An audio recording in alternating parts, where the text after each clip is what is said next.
If you're looking to buy a stacked NBA 2K account with max badges and more, visit sportstmb.com.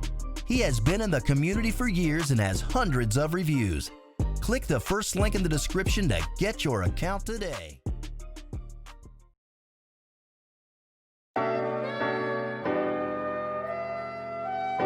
Before this video starts, if you enjoy this video, there are many more like it already on the channel, with many more like it to come in the future, so subscribe. I'm trying to hit 100,000 subscribers by the end of the year, so I would really appreciate it. I upload almost daily on this channel, so if you're looking for some consistent basketball talk, this is the place for it. Also, drop a like on the video. It only takes 1 second and it makes a massive difference. Today's video is on a player that I believe has been routinely disrespected pretty much throughout his entire career, and especially in retrospect because of how his career has closed out, and that player is Dwight Howard. I am of the opinion that people really didn't properly appreciate how good Dwight Howard was at his peak, or at the very least they allow what happened with him after his Orlando days to muddy their memory of how good Dwight really was at his peak. There were years at his absolute peak where Dwight was no worse than the 5th best player in the NBA. But back when I made my top 50 players of all time list, I got a lot of flack for some of the players I put towards the bottom of that list, one of them being Tracy McGrady,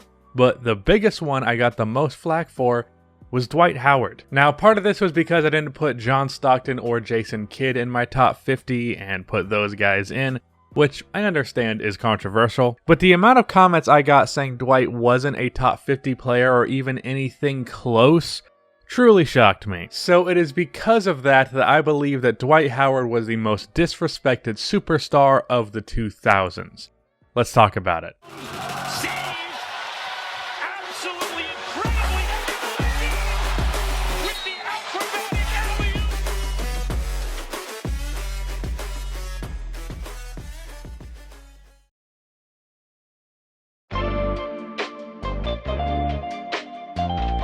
If you are new to this channel, you might not be aware that I have been very pro Dwight Howard for quite a while, even post Orlando. I was of the opinion that it was smart for the Wizards to sign Dwight Howard. Unfortunately, that was derailed by injury, and back when he was on the Hornets, I even made a video on why he was still a top 10 center in the NBA. And then when there were rumors of the Lakers looking to work out him as well as Joakim Noah, I, as a Bulls fan, thought Dwight was a way better option, and I didn't buy into the people that were like, wow, the Lakers are really giving Dwight Howard a second chance, that's a mistake. In fact, I said it was a good move when they signed him, and he has proven that to be the case this year, with him being possibly the best backup center in the league. So I have a track record of being pro Dwight Howard, and I'm going to continue that with this video. Also, I do want to quickly clarify something. I did make a video like this with a very similar title on Tim Duncan about why he was the most disrespected legend of all time, and I could see why that would confuse some people because Tim Duncan's dominance was mainly in the 2000s. I think Duncan is the most disrespected player in all time conversations, whereas with Dwight, I think he's most disrespected in conversations about his era in NBA history. Hopefully that makes sense, because by that logic, Tim Duncan should technically be the most disrespected star of the 2000s, but not really. I don't know. Now, I'm sure most of y'all know this already, but let's go over Dwight Howard's game as well as what he accomplished with that game in Orlando. D12 is possibly the most athletic big man in NBA history. I don't know that I'd give him that title, but he's certainly in that conversation. And that athleticism allowed him to be dominant on both ends of the court. I think one thing people tend to forget with Dwight Howard is how short he is for a center, especially for his time. Dwight's listed height is 6'11", and I've even seen people call him a 7-footer, but it's really more like 6'8 to 6'9", which is not tall for a center now, but it especially was not tall for a center in the 2000s, where traditional centers whose only skill was being tall as fuck was still rampant. An interesting side note about that, by the way, the average height in the NBA today is actually lower than it was a few years ago, and it's also the same as it was in 1962. But that doesn't help people's narratives. But the reason for that is because the move of drafting a 7'3" dude just because he's 7'3", even if he doesn't have any actual skill, is really not all that common today because people like more polished prospects now. Not like the 2000s where it was common to see guys like Hasheem the Beat get drafted in the top 5. So Dwight Howard was undersized for a center, and he did make up with that with athleticism and muscle, but I think it's worth mentioning that he wasn't even as big as LeBron James at his biggest. As LeBron said that at his peak weight, he was around 280 pounds, and that was around 2013. And Dwight Howard always hovered around 260 to 270 pounds. So Dwight physically was basically like if LeBron played center. But as I said, his athleticism made up for that disadvantage because the guy could jump out of the gym and he had a 7'5" wingspan, which certainly did not hurt. And he used that athleticism to dominate in the paint. On defense, Dwight at his peak is one of the greatest shot blockers and rim protectors ever. For his peak from 2006 to 2012, he averaged 2.4 blocks a game, and from 2008 to 2009, he was just short of 3 a game with 2.9 blocks a game. This also helped him rebound the ball. He averaged 13.5 rebounds a game for those same years, with 3.7 of them being offensive, and he led the league in rebounds 4 times during that period, with 14.5 being the absolute peak. And then on the offensive end of the court, Dwight admittingly did not have a polished offensive game. It's one of the criticisms against him that I feel is very valid, but because of how physically dominant he was and how athletic he was, it often didn't matter. Over those same 6 seasons of his peak, he averaged 20 points per game on just short of 60% shooting. So while Dwight did not have Hakeem Olajuwon level post moves or a jump shot really of any level, he was so strong that he could push his man into the basket and just dunk on him, so it didn't matter they didn't have the post moves.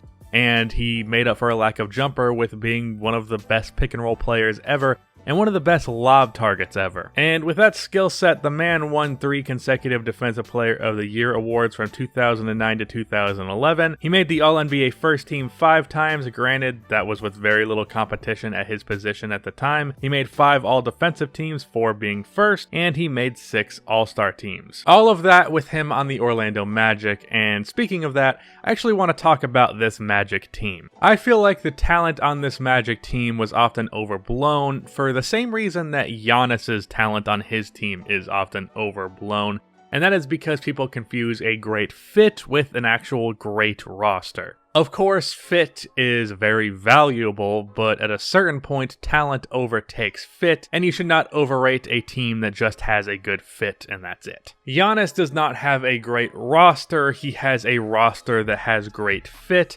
And same went for Dwight Howard in Orlando. He had a bunch of shooters around him that allowed him to dominate in the paint, similar to Giannis, ironically. But he did not have a legitimate all-star in Orlando. Yes, Jameer Nelson made the all-star team in 2009, but he should not have. So no, Dwight at no point had a star player next to him in Orlando, and despite that, he made a finals appearance, which I don't think he's given enough credit for. Like, yeah, they probably wouldn't have made it if KG was healthy in the second round of 2009, but at the end of the day, you have to play who's in front of you, which Dwight did in that series when he averaged 17 and 7. And then he beat LeBron James and the Cavs, completely ruining it for everybody who wanted a Kobe versus LeBron final series. And yes, Dwight Howard did not play particularly well in the NBA Finals.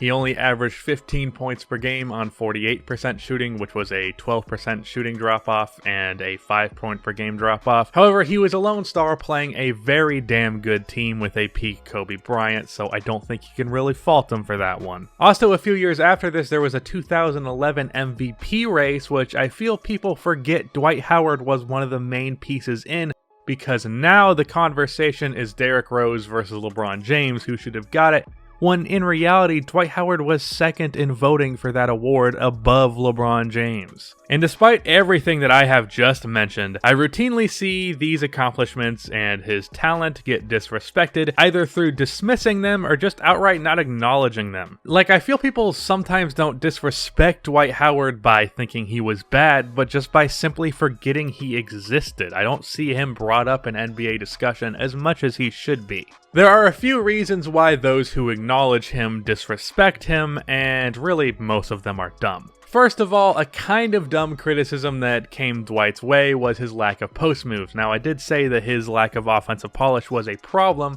and that's true, but one of the biggest reasons for that problem was that Dwight tried to have those polished moves when he didn't. One of the many dumb criticisms that Shaquille O'Neal handed out amongst every other player in the league was that Dwight didn't have post moves, so he wasn't like a real big man, and that got in Dwight Howard's head, so he tried to be more of a post player, and that was fine when he was in Orlando, but when he got injury riddled and started to decline, he kept trying to do that, which lowered his value quite significantly because that was a big negative that came with him. Which is why he declined so quickly. If he just stuck to what he was good at, he would have been able to do what he was doing in LA this year for the past 5 or so years, and that pressure to be a post scorer did impact his prime as well. It was just more significant after the fact. Also, they take what happened with Dwight after his prime in Orlando and hold that against him for what he was in his prime in Orlando. Now, it is important to look at the career as a whole, not just the good years. However, I think it's stupid when people associate Dwight more with the bad years than they do with the good ones. Now, it doesn't help that Dwight Howard just had a disaster show in LA. It doesn't help that Kobe Bryant called him soft and made a fantastic meme. But as funny as Kobe calling him soft was, he was not soft. Dwight Howard was not soft, and what happened in LA was not his fault either. Dwight decided to play with a back injury all year because he was so excited to play with this team, and that was really the reason why he declined so fast, because he played a full season with his injury making him worse and worse and worse. It was also a bad fit. They were seriously trying to make Dwight Howard and Pau Gasol work together. That was never going to work. Overall, Dwight Howard had a fantastic peak that unfortunately did not last long due to injury, and I can't stand it when people disrespect his talent in the long-term debates. The guy at his peak was one of the most dominant players in NBA history on both ends of the court, and it's time that he is given credit from that from all NBA fans. He is a top 50 player of all time and one of the best players of his time. Now, are NBA fans actually going to give him credit for that and stop disrespecting him? No, because let's be honest, y'all are all toxic as fuck. I don't know if I phrased all of my feelings about this properly, but my point is Dwight Howard was incredibly disrespected and he should be given more credit than he is. Focus more on the good years than the bad. But that is the end of this video. Please be sure to like and subscribe for more NBA content like this, and cue the outro music.